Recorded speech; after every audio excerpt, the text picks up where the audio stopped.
हरि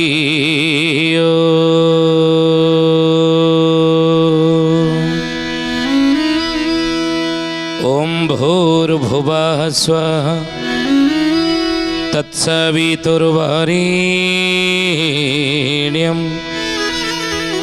भर्गो देवस्य धीमहि धियो यो नः प्रचोदयात्।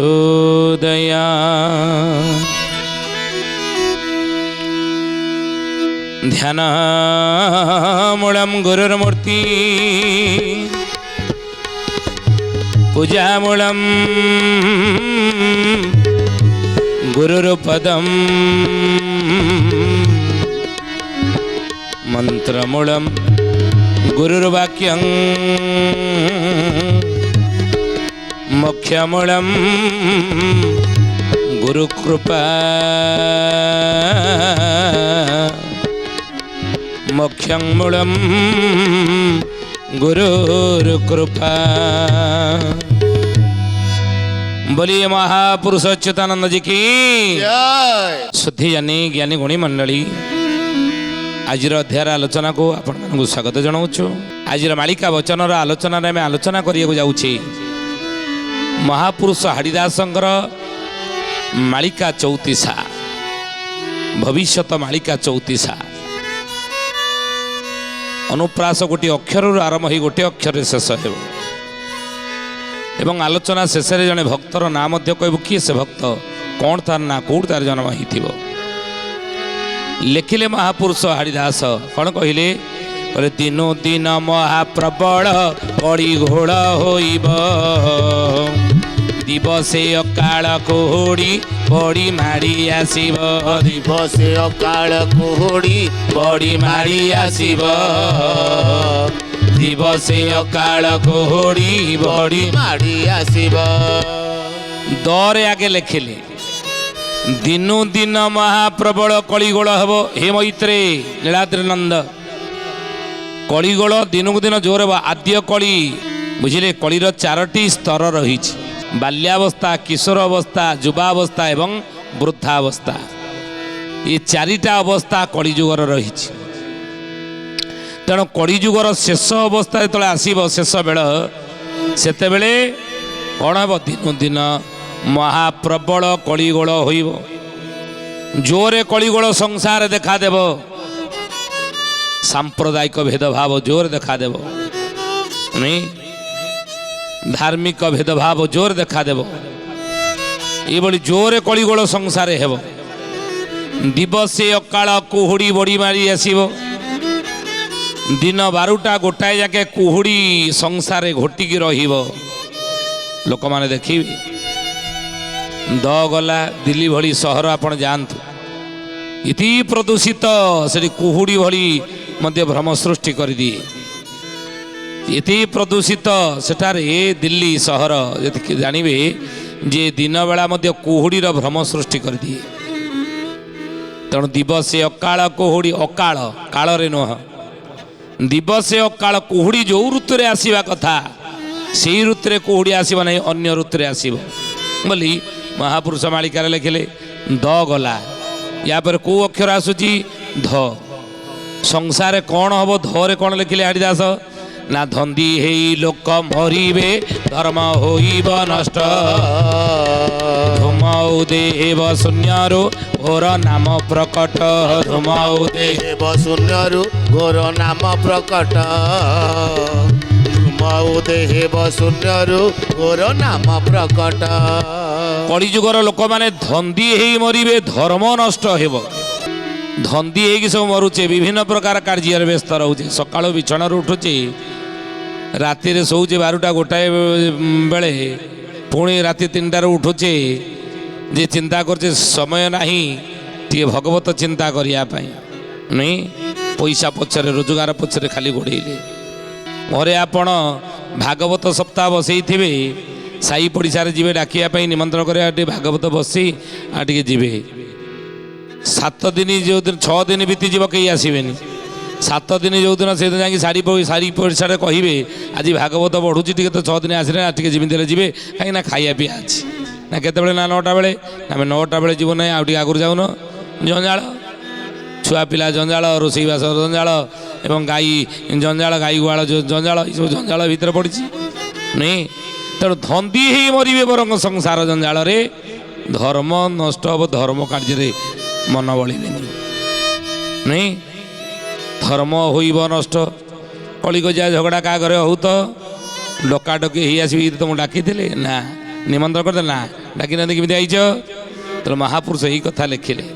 ଦ ଧ ଗଲା, ୟା ପରେ ହେଉଛି କ'ଣ? ଦ ଧ ନ ଦନ୍ତେ ନ। କ'ଣ ଲେଖିଲେ?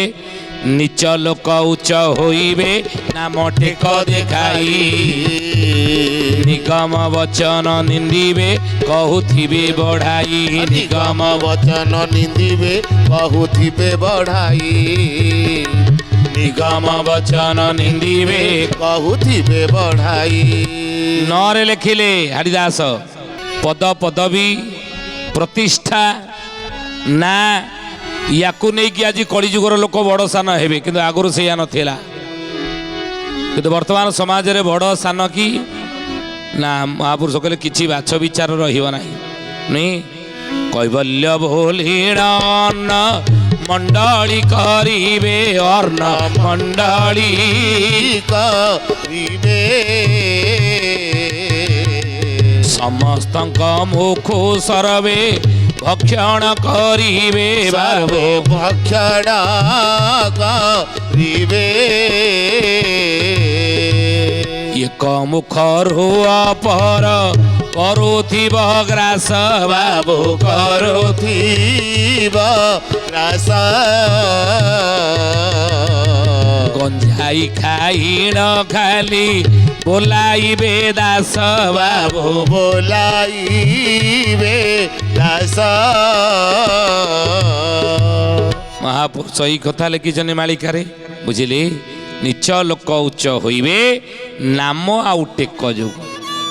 ବଡ଼ ସାନର ଭେଦଭାବ ଆଜି ଆଉ ରହିଛି ନା।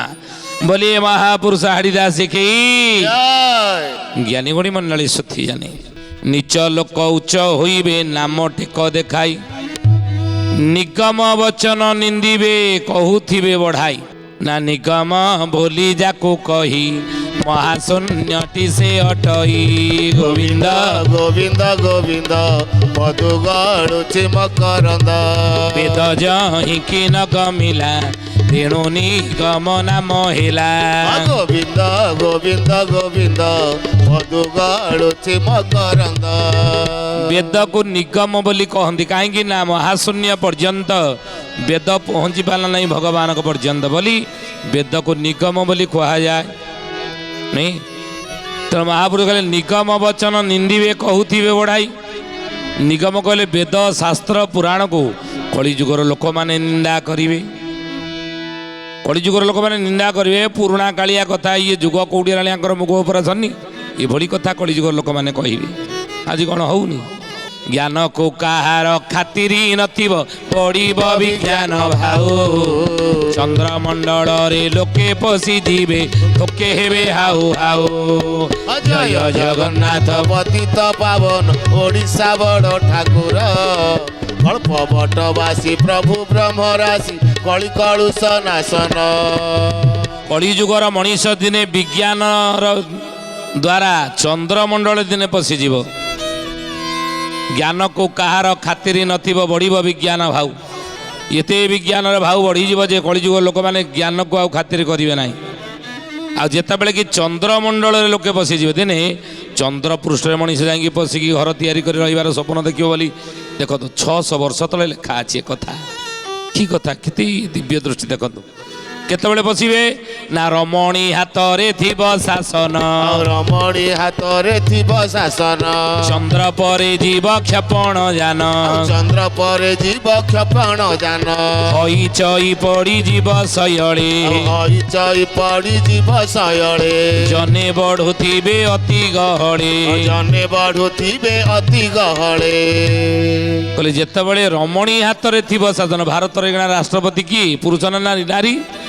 ତେଣୁ ଯେତେବେଳେ ତାଙ୍କ ହାତରେ ଶାସନ ଥିବ, ନାରୀ ହାତରେ, ସେତେବେଳେ ଚନ୍ଦ୍ର ପରେ ଯିବ କ୍ଷେପଣ ଯାନ, ଚନ୍ଦ୍ର ପୃଷ୍ଠକୁ ସେତେବେଳେ କ୍ଷେପଣ ଯାନ ଯିବ।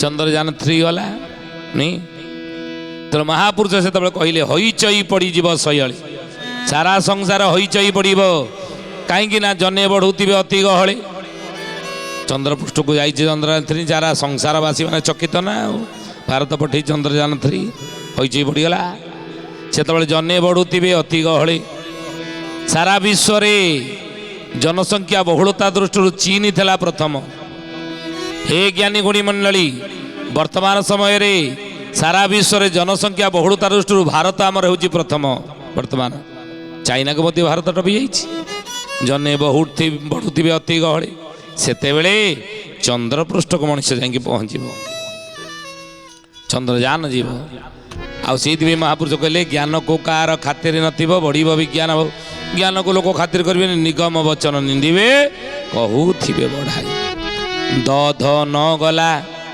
ତାପରେ କେଉଁ ଅକ୍ଷର ଆସିବ ଦ ଧ ନ ପ ପରେ କ'ଣ ହାଡ଼ିଦାସ ଲେଖିଲେ ସଂସାରରେ ଘଟଣା ଘଟୁଥିବ ବୋଲି ପରଦ୍ରବ୍ୟ ପର ନାରୀ କି ପଡ଼େ ହରିବେ ଦୁଷ୍ଟ ପ୍ରମାଦ ପଡ଼ିବ ଅନେକ ପାପୀ ହୋଇବେ ନଷ୍ଟ ପ୍ରମାଦ ପଡ଼ିବ ଅନେକ ପାପୀ ହୋଇବେ ନଷ୍ଟ ପ୍ରମାଦ ପଡ଼ିବ ଅନେକ ପାପୀ ହୋଇବେ ନଷ୍ଟ କହିଲେ ପରଦ୍ରବ୍ୟ ପର ନାରୀ କି ବଳେ ହରିବେ ଦୁଷ୍ଟ ପରନାରୀ ପରଦ୍ରବ୍ୟ ଏଇ ଦୁଇଟାରେ ବେଶୀ ହରଣ ହବ ଆଜିକାଲି ହଉନି କି ଆଜିକାଲି ଦେଖନ୍ତୁ ମହାପୁରୁଷ ମାଳିକାରେ ଲେଖିଛନ୍ତି ବୋଲେ ଠୁଳ ବ୍ରହ୍ମାଣ୍ଡ ଯେ ଧରି ଉଠିବ ଠାବେ ଠାବେ ଗୋଳ ଜୋତ ହୋଇବ ଠାକୁର ମାନେ ଯେ ପଡ଼ି ପାଇବେ ଲଙ୍ଗଳା ଯେ ଯୁବତୀ ହେବେ କଏ ବଚନ ମୋର ଯେ ଠାକୁରାଣୀ ହୋଇ କେହି ନ ରହିବେ ବରୁଥିବେ ବାର ବର ଯେ ଠାକୁରାଣୀ ହୋଇ କେହି ନ ରହିବେ ବରୁଥିବେ ବାର ବର ଯେ ଆଜି ହଉନି ତ ଠୁଳ ବ୍ରହ୍ମାଣ୍ଡ ଯେ ଥରି ଉଠିବ ଠରେ ଲେଖିଲେ ଠୁଳ ବ୍ରହ୍ମାଣ୍ଡ ଯେ ଥରି ଉଠିବ ପୁଣି ସେଇ ଠରେ ଲେଖିଲେ ଠାବେ ଠାବେ ଗୋଳ ଏବା ଚଉତିଶା ପ୍ରଥମ ଅକ୍ଷର ସବୁ ଗୋଟିଏ ଅକ୍ଷରରୁ ହିଁ ଆରମ୍ଭ ହବ ଠାବେ ଠାବେ ଗୋଳ ଯୁଦ୍ଧ ହୋଇବ ଠାବେ ଠାବେ ସବୁ ଗୋଳ ଯୁଦ୍ଧ ହଉନି କି ଠାକୁର ମାନେ ଯେ ପଡ଼ି ପାଇବେ ଠାକୁର ମାନେ ଆଜି ନୀତିକାନ୍ତି ଦେଖନ୍ତୁ ସବୁ ଦିଅଁ ଦେବତାଙ୍କ ମନ୍ଦିରରେ କ'ଣ ଠିକ୍ ସମୟରେ ଆଜି ହେଉଛି ନା ନୀତି ବନ୍ଦ କରିଦେଉଛନ୍ତି ଶ୍ରୀମନ୍ଦିରରେ ବଡ଼ ଦେଉଳରେ ନୀତି ସବୁ ବନ୍ଦ କରିଦେଉନାହାନ୍ତି 4 ଘଣ୍ଟା ଲେଟ୍ 5 ଘଣ୍ଟା ଲେଟ୍ ଠାକୁରଙ୍କ ନୀତି ବିଳମ୍ବ ହେଇଯାଇଛି ନାଇଁ ଅନେକ ମନ୍ଦିର ଏଇଭଳି ଠାକୁର ମାନେ ଯେ ପଡ଼ି ପାଇବେ ଠେଙ୍ଗା ଲଙ୍ଗଳା ଯେ ଯୁବତୀ ହେବେ ଯୁବତୀ ମାନେ ନାରୀ ମାନେ ଠେଙ୍ଗା ଲଙ୍ଗଳା ହେବେ ମହାପୁରୁଷ ମାଳିକା ଲେଖିଛନ୍ତି ହେଉଛି ଠରେ ଲେଖିଲେ ପୁଣି ଠରେ କହିଲେ ଠିକ ଏ ବଚନ ସତ୍ୟ ଯେ ଠିକ ଏ ବଚନ ହେଉଛି ସତ୍ୟ କି ଠାକୁରାଣୀ ହୋଇ କେହି ନ ରହିବେ ବରୁଥିବେ ବାର ବର ଯେ ବୋଲେ ଠାକୁରାଣୀ ହେଇ କେହି ରହିବେ ନାହିଁ ସୀତା ଠାକୁରାଣୀ ଆମେ କହୁନି ସୀତା ଠାକୁରାଣୀ ପତିବ୍ରତା ନାରୀ ତେଣୁ ଏଇଭଳି ଠାକୁରାଣୀ ହେଇକି ସୀତାଙ୍କ ଭଳି କେହି ରହିବେନି ସଂସାରରେ କ'ଣ କରୁଥିବେ ନା ବରୁଥିବେ ବାର ବର ଯେ ବୁଝିଲେ 12 ବର ସ୍ୱାମୀ ଥିବ କିନ୍ତୁ 12 ବର ବରୁଥିବେ ମହାପୁରୁଷ ମାଳିକା ଲେଖିଛନ୍ତି ବୁଝିଲେ ହେ ଜ୍ଞାନୀ ଗୁଣୀ ମଣ୍ଡଳୀ ସୁଧି ଜାଣି ମିଛ ନୁହଁ କହିଲେ ସୂତା ସଙ୍ଗେ ପ୍ରୀତି ପିୟର କରିବେ ବରାବର ଭଣ୍ଡୁଥିବେ ସାବିତ୍ରୀ ବ୍ରତ ଯେ ଘରେ ଘରେ ହେବ ଜଣକେ ସତୀ ନଥିବେ ମାଳିକାର ନାମ ହେଲା ଶିବକଳ୍ପ ନବଖଣ୍ଡ ନିର୍ଘଣ୍ଟ ବୁଝିଲେ ତେଣୁ ମହାପୁରୁଷ କହିଲେ କହିଲେ ବାବୁରେ କ'ଣ କରିବେ ନା ପରଦ୍ରବ୍ୟ ପର ନାରୀ କି ପଡ଼େ ହରିବେ ଦୁଷ୍ଟ ପ୍ରମାଦ ପଡ଼ିବ ଅନେକ ପାପୀ ହୋଇବେ ନଷ୍ଟ ପ୍ରମାଦ ପଡ଼ିବ ଅନେକ ପାପୀ ହୋଇବେ ନଷ୍ଟ ପ୍ରମାଦ ପଡ଼ିବ ଅନେକ ପାପୀ ହୋଇବେ ନଷ୍ଟ ବୋଲିଏ ମହାପୁରୁଷ ହାଡ଼ିଦାସ କି ଜ୍ଞାନୀ ଗୁଣୀ ମଣ୍ଡଳୀ ସଥି ଜାନି ପଣ୍ଡିତ କିଏ? ଯେ ପାଠ ଭଲ ପଢ଼ଉଛି ସେ ପଣ୍ଡିତ ନୁହଁ। ଯିଏ ଭଲ ସଂସ୍କୃତ ଶ୍ଳୋକ କଣ୍ଠସ୍ଥ କରିଛି ତାକୁ ପଣ୍ଡିତ କହିବାନି। ପଣ୍ଡିତ କିଏ? ନା ଯିଏ ମାତୃବତ ପରଦାର ପରଦାର ନାରୀକି ଯିଏ ମାତୃବତ ଦେଖିଲା। ପରଦ୍ରବ୍ୟ ସୁଲୋଷ୍ଟ୍ରବତ, ଅନ୍ୟ ଦ୍ରବ୍ୟକୁ ଯିଏ ଲୋଷ୍ଟ୍ରବତ ନାହିଁ, ଭଗବାନ ମୋତେ ଯେତିକି ଦେଇଛନ୍ତି ସେତିକିରେ ସନ୍ତୁଷ୍ଟ ରହିବି, ତା ଦ୍ରବ୍ୟକୁ ତା ପଇସାକୁ ତା କାହିଁକି ମୁଁ ଲୋଭ କରିବି। ଆତ୍ମବତ ସର୍ବଭୂତେଷୁ, ସମସ୍ତଙ୍କ ଭିତରେ ଯିଏ ଆତ୍ମାକୁ ଦେଖିଲା ତାକୁ ଆମେ ପଣ୍ଡିତ କହିବା, ତାକୁ ହିଁ ପଣ୍ଡିତ କହିବା। ତେଣୁ ପରଦ୍ରବ୍ୟ ପର ନାରୀ କି ବଳେ ହରିବେ ଦୁଷ୍ଟ। କଳି ଯୁଗରେ ସଂସାର ଯଦି ହରଣ ହେବ ତାହେଲେ ଆଜି ହେଉଛି ଏ ଘଟଣା ଘଟିବାର ଆଜି ହେବ ନାହିଁ, ତାହେଲେ କ'ଣ ହେବ ନା ପ୍ରମାଦ ପଡ଼ିବ ଅନେକ, ପାପୀ ହୋଇବେ ନଷ୍ଟ। ଅନେକ ପ୍ରମାଦ ପଡ଼ିବ ତାଙ୍କ ଉପରେ, ଯିଏ ଭଳି କୁକର୍ମ କରୁଥିବେ ଦୁଃଖ ପଡ଼ିବ। ଦ ଧ ନ ପ ଗଲା, ତାପରେ କ'ଣ ଅକ୍ଷର ଆସିଲା ନା ପ ପରେ ଫ। ଫରେ କ'ଣ ଲେଖିଲେ? ଫିରି ଫିରି ପାଣି ବରଷା ଇନ୍ଦ୍ରବୃଷ୍ଟି ନୋହିବ, ବଳ ହାନି ହୋଇ ଧରଣୀ ଅଦଭୂତେ କମ୍ପିବ। ବଳ ହାନି ହୋଇ ଧରଣୀ ଅଦଭୂତେ କମ୍ପିବ, ବଳ ହାନି ହୋଇ ଧରଣୀ ଅଦଭୂତେ କମ୍ପିବ। ଫିରି ଫିରି ପାଣି ବରଷା ଇନ୍ଦ୍ରବୃଷ୍ଟି ନୋହିବ। ଫରେ ଲେଖିଲେ, କହିଲେ ଫିରି ଫିରି ବର୍ଷା ହେବ, ସ୍ୱାଭାବିକ ବର୍ଷା କଳିଯୁଗରେ ହେବନି। ଯେତେବେଳେ ଜାଣିବୁ କଳିଯୁଗ ଶେଷ ବେଳା, ସ୍ୱାଭାବିକ ବର୍ଷା ହେବ ନାହିଁ, ଫିରି ଫିରି ବର୍ଷା ହେବ। ଆଉ ହେଲେ ଫଳ ହାନି ହୋଇ ଧରଣୀ ଅଦଭୂତେ କମ୍ବିବ, ପୃଥିବୀ ବନ୍ଧିଆ ହେବ, ଫଳ ହାନି ହେଇଯିବ, ରସହୀନ ହେଇଯିବ। ବୁଝିଲେ? ମହାପୁରୁଷ ଲେଖିଛନ୍ତି ଏ କଥା ମାଳିକାରେ। କହିଲେ କ୍ଷୀର କ୍ଷୀଣ ଗାଈ ଘୃତ ଆମ୍ବିଳା, କ୍ଷୀର କ୍ଷୀଣ ହେବ, ଗାଈ ଘୃତ ଆମ୍ବିଳା ଲାଗିବ। ଆଖୁ ଚିପୁଡ଼ି ଦେଲେ ଆଖୁ ରସ ମିଠା ଲାଗିବ ନାହିଁ, ମାନେ ପୃଥିବୀ ରସହୀନ ହେବ, ମାଳିକାରେ ଲେଖା ହେଇଛି। ତେଣୁ ଫଳ ହାନି ହୋଇ ଧରଣୀ ଅଦଭୂତେ କମ୍ପିବ, ଫଳ ହାନି ହେଇଯିବ। ଦ ଧ ନ ପ ଫ ଗଲା, ୟା ପରେ ଆସିଲା ଅକ୍ଷର କ'ଣ ବ। बर कौन कहले बेल बुड़ जाए बलद जोची करिबे चाष बीजन पाइबे बिलरो हानि होइब शस्य बीजन पाइबे बिलरो हानि होइब शस्य बीजन पाइबे बिलरो हानि होइब शस्य बेल बुड़ जाए बलद जोची करिबे चाष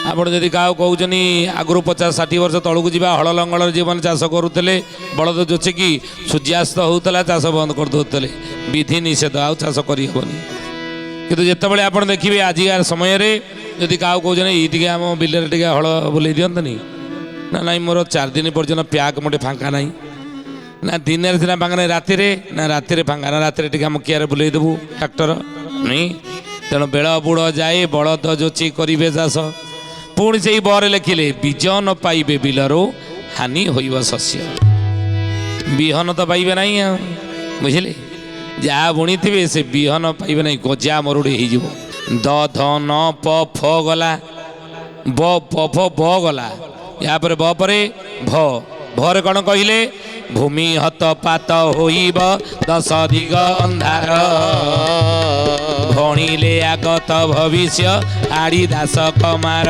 भणिले आगत भविष्य आड़ीदास कमार भणिले आगत भविष्य आड़ीदास कमार बोले भूमि हत पात होइब 10 दिग अंधार भणिले आगत भविष्य आड़ीदास कमार कहले भूमि सब हतपात हो पृथ्वी हतपात हो कहते ये समय आसी देखु पृथ्वी आज हतपात त्राही त्राही सब डाक दे विभिन्न प्रकार समस्या घेर मनीष पड़ी नहीं से महापुरुष मालिकार लिखिले लह लह जुहा करीण बौड़ कालिका पीबे रक्त जोग्नि जोग माया बढ़ाई काया ଉଦର କରିବେ ତୃପ୍ତ।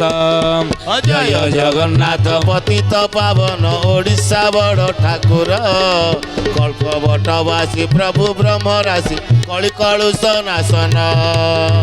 ଲହ ଲହ ଜିହ୍ୱା କରୁଣ ବଉଳ କାଳିକା ପିଇବେ ରକ୍ତ। ହାଡ଼ିଦାସ ଲେଖିଲେ ଯୋଗ୍ନି ଯୋଗ ମାୟା ବଢ଼ାଇଣ କାୟା ଉଦର କରିବେ ତୃପ୍ତ। ସେତେବେଳେ ଆଉ ସେହି ସମୟରେ ମହାପୁରୁଷ ଲେଖିଛନ୍ତି ଝାଳ ପୋଛୁ ପୋଛୁ କର୍ଣ୍ଣକ ଦେବି ଯେ ମହି ଉଶ୍ୱାସ କରିବ। ଝାଳ ପୋଛିବା ପାଇଁ ଯେତିକି ସମୟ ଦରକାର ସେତିକି ସମୟରେ ମହି ଉଶ୍ୱାସ ହେଇଯିବ ଆଗକୁ। ତେଣୁ ଏଇଭଳି ସମସ୍ୟା ଘେର ଦେଇ ଆମେ ଆଗକୁ ଗତି କରିବା ବୋଲି ହରିଦାସ ମହାପୁରୁଷ ଲେଖିଲେ ସମାଜରେ ଆଜି ଘଟୁଛି।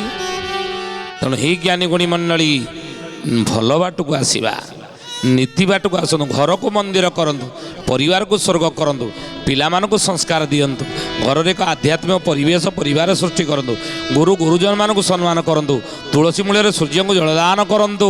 ବୁଝିଲେ, ସଦାଚାରୀ ହୁଅନ୍ତୁ, ପାପାଚାରୀ ନୁହଁ, ସଦାଚାରୀ ଜୀବନ ଯାପନ କରନ୍ତୁ। ଆଜି ତ ସମୟ ହେଇଛି, ଆସନ୍ତୁ ବାଣୀକି ବିରାମ ଦେବା ପ୍ରଭୁଙ୍କର ନାମ ନେଇ।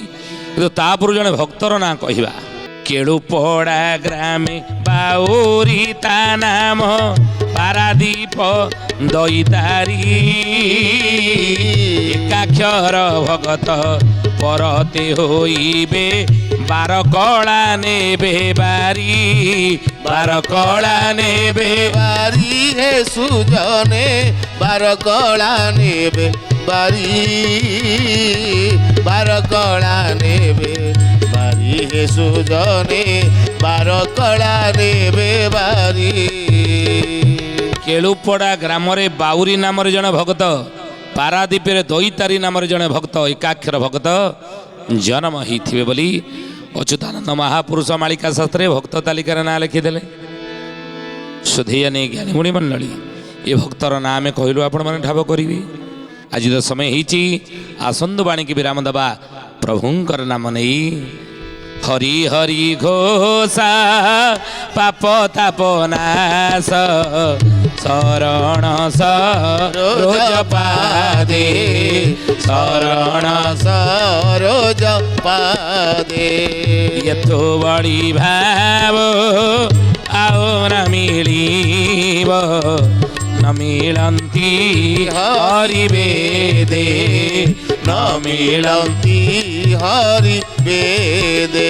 ହରି ବୋଲ ହରି ବୋଲ ହରି ହରି ବୋଲ ହରି ବୋଲ ହରି ବୋଲ ହରି ହରି ବୋଲ। କେଶବ ମାଧବ ଗୋବିନ୍ଦ ବୋଲ କେଶବ ମାଧବ গোবিন্দ বল রাধে হরি বল হরি বল হরি হরি বল হরি বল হরি বল হরি হরি বল।